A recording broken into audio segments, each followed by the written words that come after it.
The man bets all his money at the gambling table, but after losing it all he doesn't panic, because he knows the ball will land on black 15 this round, so he presses the ring on his hand. Time instantly rewinds to 57 seconds ago. This time Nick bets all his money on black 15. After the ball rolls for a while, it actually lands on black 15. Then he keeps repeating the time reversal. Every time he guesses wrong, he reverses time back to 57 seconds ago. Before long he has won a mountain of chips. To outsiders he is practically the god of gamblers. Nick decides to quit while he is ahead. He exchanges the chips for cash, and drives straight to a car dealership. He gets himself a sleek new supercar. To avoid being blacklisted by the casino, Nick cleverly goes to a second casino. He continues his previous operation. Soon he earns millions in profit again. He exchanges the chips for cash once more. However, the moment Nick walks out, someone ambushes him from behind and knocks him straight to the ground. Nick quickly presses the ring to rewind time to when he was getting the cash. After taking the money he watches his surroundings vigilantly, trying to find the man who attacked him. Suddenly a bald man rushes toward him. Nick runs for his life. When he can't outrun them he presses the ring and takes a different route to escape.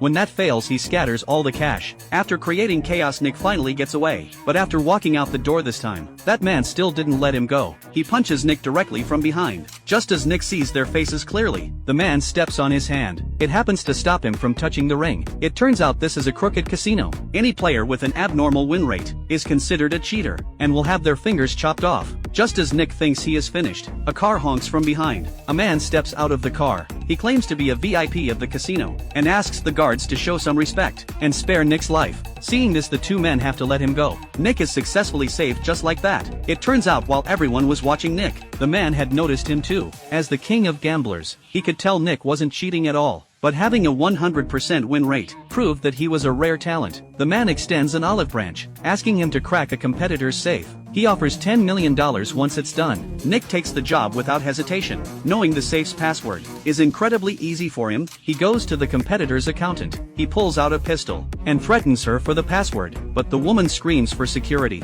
Nick is terrified. He quickly presses the ring to return to 57 seconds ago. After entering the room again, Nick covers her mouth first to keep her from calling for help. Then he forces her to write the code on paper. After memorizing the 6 digits, he quickly presses the ring to return. While chanting the numbers, he walks into the office. Nick jokes that he's performing a magic trick and can guess the safe code in minutes, but after entering the numbers, the password shows as incorrect. Nick has to return to 57 seconds ago again. This time he enters the office with a pillow. After placing it on the woman's lap, he fires a shot. Okay, next time, it won't be your thigh, it'll be your head, and trust me, it is not pretty. Now tell me, what is the code to the safe? The woman is truly terrified this time. She gives him another set of numbers. After Nick records them, he presses the ring again. This time he comes to verify the password. After a few tries, the safe is actually opened by Nick. Everything is about to succeed. Nick presses the ring one last time to go back to 57 seconds ago, but this time he does nothing, because he already knows the password, so he only needs to wait for the accountant to leave. When the office is empty, he quietly sneaks inside. He easily steals the items in the safe. The heist is successfully completed, but when he sees what he stole,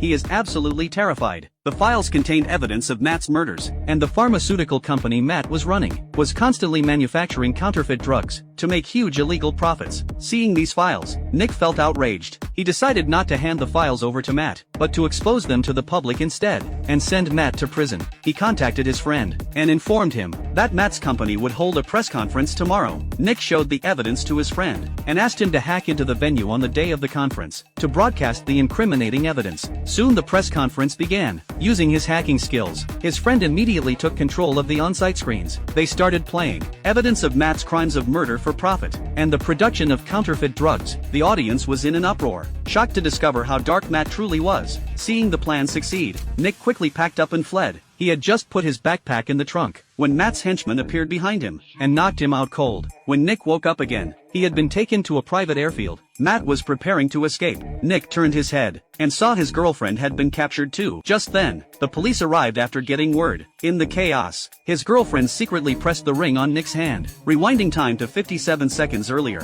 she took advantage of the moment the police arrived, stomped hard on the ground, and ran frantically toward the police cars. Due to the time constraint, they had no way to continue chasing her, so they just grabbed Nick alone and quickly boarded the plane to escape as fast as possible. Seeing his girlfriend had reached the police, Nick felt relieved. Matt started the plane and began preparing for takeoff. Even though police cars were blocking the way ahead, Matt still lifted the plane off the ground. At that moment a female officer fired a shot that hit the plane's propeller. After a violent shake, the plane started billowing black smoke. If they continued flying, the plane would crash, but if they landed now, they'd be caught by the police. The man flew into a rage. Seeing Nick made him furious. The man prepared to teach Nick a lesson, but accidentally touched the ring. Time reversed back to 57 seconds earlier. It took the man a moment to realize that Nick's ring was the culprit. The two began fighting over the ring. The man kept trying to grab the ring, wanting to go back to before the plane was hit, but each time it was after the plane was hit. Nick voluntarily handed over the ring, explaining that this ring could reverse time back to 57 seconds earlier, but couldn't be used continuously. The plane shook violently. Nick, with a death wish, plunged toward the ground with these criminals. After the plane crashed, black smoke rose up.